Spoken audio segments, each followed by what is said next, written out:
ఆ దేవుణ్ణి ఈ విధంగా వాడుకుంటూ మరి వాటికే కళంకం తీసుకొస్తున్నటువంటి వీళ్ళ చర్యల్ని ప్రజలు మరి సరిగ్గా అర్థం చేసుకోవాలి.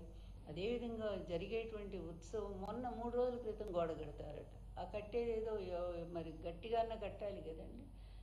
ఇట్లాగే వీళ్ళలాంటి అవినీతి పరులకు ఇస్తారు. వాళ్ళు డబ్బుల కోసం ఇసుక పోసి సిమెంట్ తక్కువ వేసి గోడ కడతారు. పాపం అమాయకంగా భక్తులు ఆ దైవ దర్శనం చేసుకోవాలని వెళ్ళి ఆ క్యూలో నిలబడి ప్రాణాలు పోగొట్టుకుంటారు. ఏమిటండి ఈ దారుణం? అందుకే భారతం ఒక మాట చెప్తా ఉంది ఇది, అపూజ్య ఎత్ర పూజ్యంతే పూజ్య ఎత్ర అవమానితా తత్ర త్రయో భవిష్యంతి వ్యాధి దుర్భిక్ష తస్కరాహ అని మహాభారతం వ్యాస మహర్షి చెప్పారు. ఇది ఎక్కడైతే అర్హత లేనటువంటి వాళ్ళు అందలాలు ఎక్కుతారో, అంటే పరిపాలనకు వస్తారో, అవినీతి పరులు, అక్రమదారులు, ప్రజల పట్ల గౌరవం లేనటువంటి వాళ్ళు, మరి అడ్డదారిలో వెన్నుపోటుదారులు, అడ్డదారిలో సొమ్ము దోచుకునేటువంటి వాళ్ళు, ఇలాంటి వాళ్ళంతా కూడా అపూజ్యుల క్రిందకే వస్తారు. అలాంటి వాళ్ళు అందలం ఎక్కితే ఏమవుతుంది? అలాగే గౌరవించదగినటువంటి వ్యక్తులు, ప్రజల్నే దేవుళ్ళుగా భావించి, ఆనాడు ఎన్టీఆర్, తర్వాత వైఎస్ఆర్, ఈరోజు జగన్మోహన్ రెడ్డి గారు, ఈ ముగ్గురు కూడా ప్రజలే తమ దేవుళ్ళుగా భావించారు. ఈ సమాజమే ఒక దేవాలయంగా భావించారు. ఇలాంటి వ్యక్తులు కూడా ప్రజల కోసం తపన పడ్డారు. అలాంటి వ్యక్తులు ఎప్పుడైతే దిగిపోయారో, జరగకూడని ఎన్ని అనర్థాలు ఈ సమాజంలో జరుగుతున్నాయో మనం కళ్ళారా చూస్తున్నాం. అందుకే అపూజ్య ఎత్ర పూజ్యంతి పూజ్య ఎత్ర అవమానిత తత్ర త్రయో భవిష్యంతి వ్యాధి దుర్భిక్ష తస్కరాహ. కనుక నిజంగా గౌరవించదగిన వ్యక్తులు అధికారానికి రాకపోయినా ఇలాంటి అపవిత్రులంతా కూడా వచ్చి అధికారానికి వచ్చి మరి దోపిడీ చేస్తూ ఉంటే, అందువల్ల అప్పుడు ఏం జరుగుతుందంటే సమాజంలో ఇలాంటివే జరుగుతుంటాయి. మంచి మంచి వాళ్ళంతా కూడా పాపం అకాల మరణాలు జరుగుతాయి. ఎంత బాధేస్తుందో, ఒకే కుటుంబంలో 4 చనిపోయారట. పాపం ఎంత దారుణం అండి. అలాగే దాదాపు 100 మంది ఇంజర్డ్, గాయాలైపోయి లబో దిబో స్వామివారి దర్శనం ఏమో నిజంగా హాస్పిటల్ దర్శనం చేయాల్సినటువంటి దుస్థితి. ఎవరు దీనికి కారకులు? ఈ పాపానికి మూలం ఎవరు? ఇంకెవరు? పాలకులు. పాలకుల యొక్క అవినీతి వల్ల, పాలకులు యథా రాజా తథా ప్రజ అని, ఈ పాలకులు ఎట్లాంటి అవినీతి పరులవుతారో వాళ్ళ క్రింద పనిచేసే వాళ్ళు అలాంటి వాళ్ళే వస్తారు. అధికారులు అలాగే ఉంటారు. అక్కడి నుంచి కాంట్రాక్టర్లు అలాగే ఉంటారు. అందులో చంద్రబాబు గారి టైంలో అసలు డైరెక్టే కదా, ఏది కూడా ఆయన ఓపెన్గా చేయరు కదా. అట్లా అడ్డదారిలో పిలుస్తారు, వాళ్ళకు అప్పచెప్పేస్తారు తన అనుకున్న వాళ్ళందరికీ కూడా. అలాంటి వాళ్ళకి ఇవ్వటం, వాళ్ళు చేసిన ఏదో పని వల్ల ఈరోజు ఇంతమంది పాపం మరణించటం, ఆ కుటుంబాలు ఎంత ఏడుస్తున్నాయి చెప్పండి. ఏమాత్రం జాలి, ఇంత ఇంగిత జ్ఞానం కొంచెమైనా ఉంటే, మీరు అక్కడ మనుషులు కాదని నేను ఎప్పుడో చెప్పాను.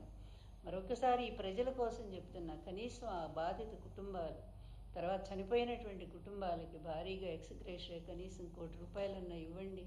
అదేదో డబ్బుతో వాళ్ళ దుఃఖం తీరుతుందని కాదు, కొంత ఆర్థికంగా తర్వాత వాళ్ళు బ్రతకడానికి అవకాశం ఉంటుంది. అది ఎట్లాగూ చేయరు. ఇంతవరకు ఆ తిరుమలలో జరిగిన సంఘటన మీద విచారణ ఏమైందండి? తూతూ మంత్రంగా వేశారు. అది ఎటుపోయిందో కూడా పోయింది. అలాగే తిరుపతి లడ్డూ విషయం అట్లాగే అయిపోయింది. సిట్ వేశారు, ఆ సిట్ ఎటుపోయిందో పోయింది. ఏంటండి ఈ దారుణాలు? ఏంటి ఇన్ని అబద్ధాలు? చెప్పిందే చెప్తూ పదే పదే అబద్ధాలతో బ్రతుకుతున్నటువంటి చంద్రబాబు నాయుడు, నీ జీవితం ఇంకెప్పటికీ మారదా?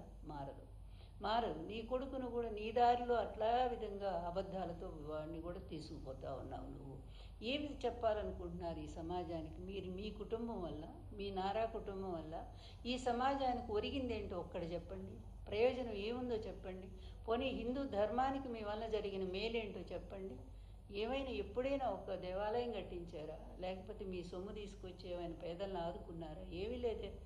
అట్లాంటి మీరు ఈరోజు దురదృష్టం కొద్దీ పరిపాలనకు వస్తారు. అది కూడా అడ్డదారిలో వస్తున్నారు. నిజమైన దారిలో అయితే మిమ్మల్ని ప్రజలు ఎవరు ఎన్నుకోరు, అందరికీ తెలుసు మీరేంటనేది.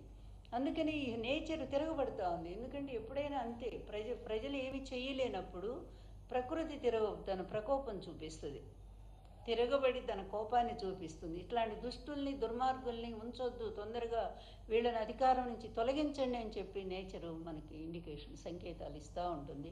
అదే సంకేతాలు ఇప్పుడు జరుగుతున్నటువంటి సంఘటనలు ఒకదాని వెంట ఒకటి, పెద్ద గ్యాప్ కూడా ఉండట్లేదండి. మొన్ననే జరిగింది తిరుపతిలో, తిరుమల, మొన్ననే జరిగింది, నిన్ననే జరిగింది గోవుల సంఘటన. మళ్ళా చూస్తే ఈ సంఘటన, అంతకుముందు ఆ సంఘటన, ఒకటా రెండా వరుసగా చంద్రబాబు టైంలోనే కదా ఇన్ని పాపాలు ఘోరాలు. ఈ సనాతన వేషాలు వద్దు పవన్ గారు, అవన్నీ తీసి పక్కన పెట్టండి, మనిషిగా బతకండి, మనుషులకు మిమ్మల్ని నమ్మి గెలిపించినటువంటి ఆ మనుషులకు అండగా ఉండండి. అందువల్ల ఈ వేషాల కంటే కూడా మీరు ఒక్కరోజు వాళ్ళకి భోజనం పెట్టి చూడండి, ఎంత ఆనందపడతారో వాళ్ళు. అందువల్ల నేను చెప్పేది ఏంటంటే, చంద్రబాబు లాంటి వాళ్ళు, అతని కొడుకు లాంటి వాళ్ళు అధికారంలో ఉన్నంతకాలం ఇట్లాంటి దురదృష్టఘటనలు జరుగుతూనే ఉంటాయి. ఎందుకంటే వాళ్ళు ఏ విధమైన భద్రతా చర్యలు తీసుకోరు, ఏ విధంగా ప్రజల ప్రాణాల పట్ల వాళ్ళకి ఇష్టం, అంత భద్రత లేదు, వాళ్ళకి జాగ్రత్త లేదు, అస్సలు లేదు. అందువల్ల పోతే పోయారులే, జంతువులు చచ్చిపోవట్లేదా మనుషులు పోతారనే పద్ధతి కలిగినటువంటి ఒక శాడిస్ట్ మెంటాలిటీ చంద్రబాబు నాయుడుది. అందువల్లనే అతని పరిపాలనలోనే ఎక్కువ మంది ప్రజలు ఆఖరు ఒక చిన్న మీటింగు, ఒక సందులో మీటింగ్ పెడితే ఆ మీటింగ్లో కూడా చచ్చిపోయారు కదా పాపం, మురుక్కాలలో పడి. ఆ చీరలు పంపిణీ అని చెప్పి ఆ చీరలు పంపిణీ చేస్తే అక్కడ చచ్చిపోయారు కదా. ఏంటి అసలు చంద్రబాబు అంటేనే మనుషులను చంపటమా?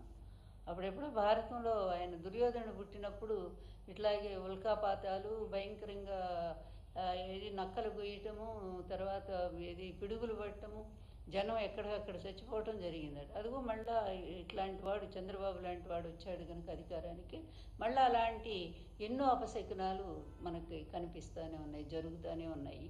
అందువల్ల ఏం చెప్తాం, ఈ ప్రభుత్వం చెప్పిన గుడ్డిది. ఎందుకంటే వీళ్ళకి ఎంతసేపు ఉన్నా కూడా కక్ష సాధింపు. ప్రతిపక్ష నాయకులు లేకుండా ఎలా చేయాలి, వాళ్ళని ఎలా అరెస్ట్ చేయాలా, అసలు జగన్ గారు లేకుండా ఎట్లా చేయాలి, ఈ దుర్మార్గ ప్లాన్తో ఆ వెంకటేశ్వరరావు, ఆ పాత హంతకులు అందరూ కలుస్తారు. తెలిసి ఒక్క నీతి, ఒక్క నిజాయితీ, మీరున్న పదవులేంటి, మీరు సాధించుకున్న డిగ్రీలేంటి, చేసే ఏదో పనులేంటి వెంకటేశ్వరరావు గారు, ఆయనకు కూడా అడుగుతూ ఉన్నాను నేను. ఏంటండి ఇది, ఏమిటిది, కుల పిచ్చి ఏమిటి, మత పిచ్చి ఏమిటి, ఈ పిచ్చి ఏం చెప్పాలనుకుంటున్నారు, మీ చదువులను తగలబెట్టనా? దయచేసి ఆలోచించండి, ఒక్కసారి ఆలోచించండి, మనిషిగా బతకండి, ఒక్కరోజన్న మనిషిగా బ్రతకండి. ఆ ధర్మం తను రక్షించుకుంటుంది, ఎవ్వరు కాపాడక్కర్లా. కానీ మీలాంటి వాళ్ళ వల్లే హిందూ ధర్మం సర్వనాశనం అయిపోతుంది, అది మాత్రం ఖచ్చితంగా చెప్పగలను. ఇప్పటికీ హిందువుల్లో చాలా వ్యతిరేకత వీళ్ళ పట్ల వచ్చింది. వీళ్ళు అడుగు పెట్టిన దగ్గర నుంచే మన ధర్మం నాశనం అయిపోతుందని చెప్పి బాధపడుతూనే ఉన్నారు చాలామంది హిందువులు. అందువల్ల మీ వేషాలని, మీ ధర్మ వేషాలని, మీ సనాతన వేషాలని పక్కకు పెట్టి కాసేపు మానవత్వంతో సమాజం, మనిషి అనేటువంటి ఆలోచనతో మీరు, ఇంకా 3 ఏళ్ళు టైం ఉంది మీకు, ఉంటుందో మధ్యలోనే పోతారో మనకు తెలియదు.